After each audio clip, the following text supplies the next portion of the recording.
بسم اللہ الرحمن الرحیم۔ ایک بار پیارے نبی صلی اللہ علیہ وسلم مسجد نبوی میں تشریف لائے۔ مسجد نبوی کے سامنے ہی حضرت بی بی فاطمہ اور حضرت علی رضی اللہ تعالی عنہ کا گھر تھا۔ پیارے نبی صلی اللہ علیہ وسلم مسجد میں بیٹھے تھے۔ امام حسن اور حسین کی بہت رونے کی آوازیں آ رہی تھیں۔ پیارے نبی صلی اللہ علیہ وسلم بہت پریشان ہو گئے کہ حسن اور حسین کیوں رو رہے ہیں۔ پیارے نبی صلی اللہ علیہ وسلم وہاں سے بی بی فاطمہ کے گھر تشریف لے گئے اور دروازے پر دستک دی۔ اندر سے بی بی فاطمہ کہنے لگی، بابا جان دروازہ میں کیسے کھولوں؟ میرے پاس اتنی بڑی چادر نہیں کہ میں اپنے اوپر اوڑھ لوں۔ میری چادر پھٹ چکی ہے۔ میں اپنے پاؤں کو ڈھکتی ہوں تو سر ننگا ہو جاتا ہے، اور اگر سر کو ڈھکتی ہوں تو پاؤں ننگے ہو جاتے ہیں۔ پیارے نبی صلی اللہ علیہ وسلم نے جب یہ سنا تو اپنی چادر دیوار کے اوپر سے پھینک دی۔ بی بی فاطمہ نے وہ چادر اٹھا کر اپنے اوپر اوڑھ لی اور دروازہ کھولا۔ سرکار دو عالم صلی اللہ علیہ وسلم نے جب اپنی بیٹی فاطمہ کے چہرے کی جانب دیکھا تو آپ بہت ہی زیادہ پریشان ہو گئے۔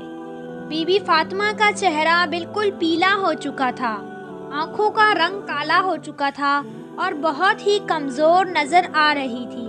پیارے نبی صلی اللہ علیہ وسلم نے پوچھا، اے بیٹی فاطمہ تجھے کیا ہوا ہے؟ بی بی فاطمہ فرمانے لگی، اے میرے بابا جان آج آپ مجھے معاف کر دیجیے گا۔ آج آپ کی بیٹی آپ کے استقبال کے لیے دروازے پر نہ آ سکی۔ آپ کی بیٹی کئی دنوں سے بھوکی ہے۔ بھوکا ہونے کی وجہ سے اتنی کمزور ہو گئی ہے کہ چارپائی سے بھی نہیں اٹھا جاتا۔ میرے شوہر حضرت علی شیر خدا وہ دین کو پھیلانے مختلف علاقوں میں گئے ہیں اور کھانے کو گھر میں کچھ بھی نہیں ہے۔ یہ کہہ کر بی بی فاطمہ الزہرا زارو کتار رونے لگی۔ پیارے نبی صلی اللہ علیہ وسلم بھی یہ سن کر رونے لگے اور کہنے لگے، میں مسجد نبوی میں تھا، حسن اور حسین کی رونے کی آوازیں میرے کانوں میں پڑی تو میں وہاں سے چلا آیا۔ حسن اور حسین کیوں رو رہے تھے؟ بی بی فاطمہ کہنے لگی، بابا جان روئے نہیں تو اور کیا کریں؟ حسن اور حسین 2 دن سے بھوکے رو رہے ہیں۔ پیارے نبی صلی اللہ علیہ وسلم نے اپنا ہاتھ مبارک بی بی فاطمہ کے سر پر رکھا اور انہیں تسلی دی کہ اے میری بیٹی صبر کرو۔ رسول اللہ صلی اللہ علیہ وسلم نے حسین کو اپنی گود میں لیا اور اپنی انگلی مبارک حسین علیہ السلام کے منہ میں ڈالی تو حسین انگلی کو چوسنے لگے اور خاموش ہو گئے۔ امام حسن کو بھی چپ کروایا۔ اتنے میں مسجد نبوی میں اذان کی آواز گونجنے لگی۔ بی بی فاطمہ نے اپنی جائے نماز بچھائی اور نماز کے لیے کھڑی ہو گئی۔ اتنے میں ہی پیارے نبی صلی اللہ علیہ وسلم نے دیکھا کہ بی بی فاطمہ نماز پڑھتے پڑھتے ہی گر گئی۔ آپ صلی اللہ علیہ وسلم وہاں ان کے پاس دوڑتے ہوئے آئے اور پوچھا، اے بیٹی فاطمہ تمہیں کیا ہوا ہے؟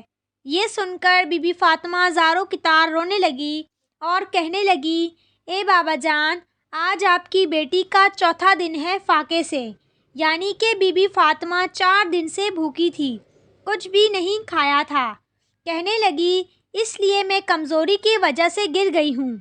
پیارے نبی صلی اللہ علیہ وسلم نے دیکھا کہ بی بی فاطمہ کے پیٹ پر پتھر بندھے ہوئے ہیں۔ پیارے نبی صلی اللہ علیہ وسلم پوچھنے لگے، بیٹی یہ کیا ہے؟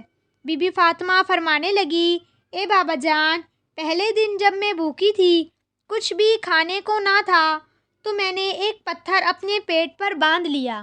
جب دوسرے دن بھی کھانے کو کچھ نہ تھا پھر دوسرے دن بھی میں نے ایک پتھر اپنے پیٹ پر باندھ لیا اور تیسرے دن بھی ایسا ہی کیا۔ آج آپ کی بیٹی کا 4تھا دن ہے فاقے سے۔ یہ کہہ کر بی بی فاطمہ بہت رونے لگی۔ پیارے نبی صلی اللہ علیہ وسلم فرمانے لگے، اپنی جائے نماز کا پلہ اٹھاؤ۔ جب بی بی فاطمہ نے جائے نماز کا پلہ اٹھایا تو مصلے کے نیچے سونے کا ڈھیر لگا ہوا تھا۔ پیارے نبی صلی اللہ علیہ وسلم فرمانے لگے، اے بیٹی فاطمہ یہاں سے تمہیں جتنا سونا چاہیے اٹھا لو۔ لیکن یاد رکھنا کہ قیامت کے دن تمہیں اس کا حساب دینا پڑے گا۔ یہ سن کر بی بی فاطمہ نے سونے کو ہاتھ تک نہ لگایا اور کہنے لگی، اے میرے پیارے بابا جان، مجھے یہ سونا نہیں چاہیے۔ پیارے نبی صلی اللہ علیہ وسلم نے بیٹی فاطمہ کو گلے لگایا اور کہنے لگے، اے فاطمہ، تیرا یہ صبر قیامت والے دن تک یاد رکھا جائے گا۔ اے بیٹی، صبر کرو، اللہ صبر کرنے والوں کے ساتھ ہوتا ہے۔ پیارے نبی صلی اللہ علیہ وسلم چاہتے تو پہاڑوں کو بھی سونا بنا دیتے اپنے لیے۔ وہ کیوں بھوکے رہتے تھے؟ ایسا کرنے کی کیا وجہ تھی؟ کیونکہ ان کی امت غریبی کی وجہ سے اپنے ایمان کا سودا نہ کرے، اس کی امت یہ نہ کہے کہ ہمارے پیارے نبی صلی اللہ علیہ وسلم تو شان و شوکت سے زندگی گزارتے تھے اور ہم بھوکے رہ گئے ہیں۔ سبحان اللہ۔ امید ہے کہ آپ کو آج کا یہ واقعہ پسند آیا ہوگا، تو ہمارے چینل کو سبسکرائب کریں، ویڈیو کو لائک شیئر ضرور کریں۔